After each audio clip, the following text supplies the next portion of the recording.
So, it's been a while since I've really done an analysis on Shadowverse. If you saw last month, we did a whole thing with some VTubers and Giguk in this really cool Shadowverse tournament thing.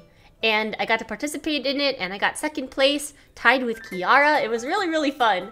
I want to do an analysis of the new meta, because ever since that time, the new meta has changed. And I want to talk through at least my process of what I do. Hold on, one sec. I need to turn down the music. It is loud for me.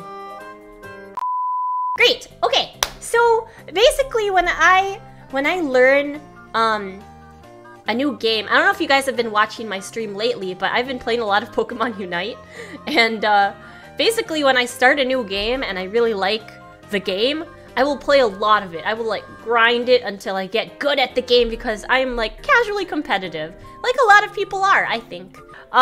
So every time a new season happens in Shadowverse, like a new patch, new deck, what do you call it? It's a new season. Whenever that happens, things rotate, the meta changes. And if you're not familiar with what meta is like, it's short for meta game. Every time there's a new patch, things in the game are updated, so things like powers, the numbers, new cards are introduced, etc. And certain decks are retired, or just out of the rotation for the season. So, what this does is it encourages new decks to be created and played, and a new metagame can be found.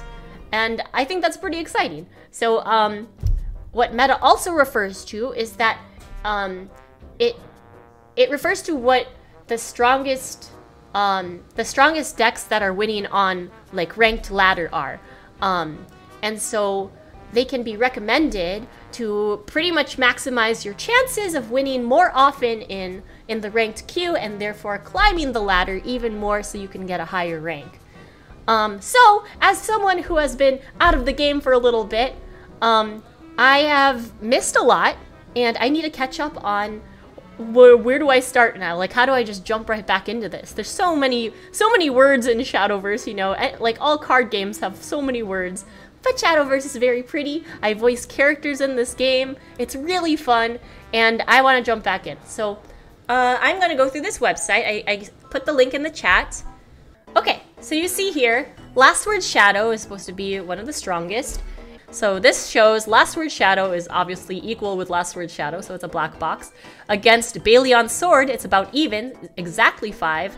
Last Word Shadow is favorable against Machina Portal, favorable against Axel Forest, favorable against Mysteria Rune, equal with Control Dragon, favorable against Sanctuary Haven, and hard countered by Amulet Haven. And then it's like, oh, okay, so Last Word Shadow is clearly dominating most decks, but loses to Amulet Haven. And then you think, well, maybe I should play Amulet Haven, but let's see how well Amulet Haven does. Look at this.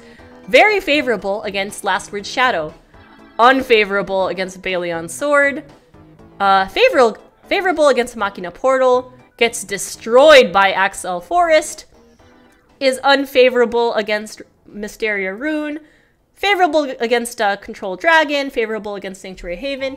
So, this is what I mean. You look at this, and you can decide, like, oh, I want to pick one of these decks, and just know what your matchups are, and practice against those matchups, or just accept, like, you know, I'm gonna have a hard time against these decks sometimes. And that's okay. Most of all, you can also just... Okay. I do want to say, like, I am doing a competitive analysis right now, but you can make whatever deck you want. You could be in that tier 5. You can just play for fun and come up with whatever deck you want. But I recommend finding something that suits your playstyle and playing that. I want to learn 3 different decks, and I think that Runecraft is still going to be one of them. I just know that I'm going to have a harder time against these decks. And who knows? I think that things that are this popular, like Last Word Shadow is this popular across the board, people might come up with more counters to Last Word Shadow, and then people will not want to play against or play Last Word Shadow as much, but who knows? I mean, as long as it's popular and there haven't been counters found to it yet, it might just be the best one to play. I would probably look at this chart and go, I'm going to play Last Word Shadow and just watch out for Amulet Haven. But I, as a casually competitive player, I like aesthetics a lot, and I like runecraft. So I might pick up Mysteria Rune. Who knows? Or maybe there's another one. This is just the current snapshot of the current meta. Deck recommendation. Last Word Shadow, with its positive matchup spread, continues to be a good deck for ladder grinding. While the skill floor of the deck is rather low, the ceiling is also very high, making it a somewhat tricky deck to utilize. Balion Sword has fast and straightforward games and does well against the upper echelon of the tier list, but it may be subjected to counter decks every once in a while. Machina Portal has a decent matchup spread, and it can be effective in targeting the anti-meta counter decks. It can be quite educational to play for newer players to learn about the fundamentals of Shadowverse. Yeah, honestly, it sounds like you can't really go wrong with picking any of these decks that they highlighted in this. It really just comes down to playstyle and knowing your matchups here. Wow, they went all in on this. This is just a really great resource, guys. I think this here... Okay, there's a legend, if you see here. Purple is Last Word Shadow, yellow is Balion Sword, green is XL Forest, Machina Portal is blue. And, yeah, Last Word Shadow just seems to be the deck. Like, in this current meta, if you want to pick up one deck that just dominates everything else, it sounds like Last Word Shadow is the go-to. The only counter really is Amulet Haven. But it goes even with Balion Sword and Control Dragon. So yeah, interesting. Very interesting. And then, they just straight up give you the deck! So with this information, I have a choice to make, alright? I have a choice to make. I'm gonna extend this even more, so there we go. Now you can see the whole thing. You see the whole chart here. Runecraft is the most interesting to me right now. They don't seem like they're gonna be very strong, but they'll be pretty flashy.